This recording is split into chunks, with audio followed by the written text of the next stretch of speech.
విజయనగరం జిల్లాలో మాజీ deputy speaker Kolagatla Shravani ఆధ్వర్యంలో వైసీపీ మహిళా నాయకులు రెండో రోజు రిలే నిరాహార దీక్షలో పాల్గొన్నారు.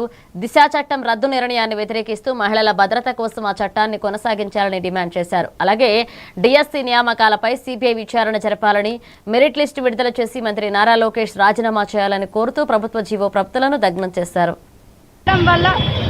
ఇప్పుడు బిఎన్ఎస్ కానీ బిఎన్ఎస్ఎస్ కానీ క్రిమినల్ లా ఎన్ని ఉన్నా సరే ఇవన్నీ కూడా దేశవ్యాప్తంగా అమల్లో ఉండే లాస్. కేవలం ఆడవాళ్ళకి ఆంధ్రప్రదేశ్ ఆడబిడ్డలకి ఒక ప్రత్యేకమైన చట్టం ఉంటే బాగుంటుందని జగన్మోహన్ రెడ్డి గారు ఆయన్ని అడగకుండానే ఆయనంతటా ఆయన ఆడబిడ్డల యొక్క రక్షణ నాది బాధ్యతను ఒక అన్నగా స్వీకరించి ఆయన ఒక దిశ చట్టాన్ని ప్రవేశపెట్టి ఈరోజు ఆడవాళ్ళందరికీ కూడా గుండెల మీద చేసుకొని పడుకునే ప్రశాంతమైన జీవితాన్ని ఈరోజు జగన్మోహన్ రెడ్డి గారు మా ఆడబిడ్డలకు అందరికీ ఇస్తే ఈరోజు కూటమి ప్రభుత్వం వచ్చిన తర్వాత సెంట్రల్లోని ఏదైతే ఆగిపోయిందో ఆమోదం అది దగ్గరుండి చేయించుకొని వెనక్కి రాక ఇప్పుడు దిశ చట్టాన్ని మేము మొత్తం వెనక్కి తీసుకుంటాము, మాకు దిశ చట్టం వద్దు అని చెప్తున్నారు.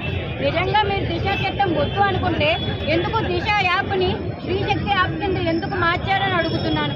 ఈరోజు ఆల్రెడీ ఎస్టాబ్లిష్ అయిన దిశ పోలీస్ స్టేషన్ 13 దిశ పోలీస్ స్టేషన్లు రాష్ట్ర వ్యాప్తంగా ఉన్నాయి. దిశ చట్టానికి తగ్గట్టుగా 21 రోజుల్లో ఆడబిడ్డలపైన ఎవరైనా ఇబ్బంది కలిగించే పరిస్థితిలో ఉంటే 21 రోజుల్లోనే వాళ్ళపైన విచారణ చేసి తక్షణమే వాళ్ళకి శిక్ష పడే విధంగా అద్భుతమైన చట్టం దిశ చట్టం. ఇటువంటి దిశ చట్టాన్ని మీరు వెనక్కి తీసుకోవడం ముమ్మాటికి కూడా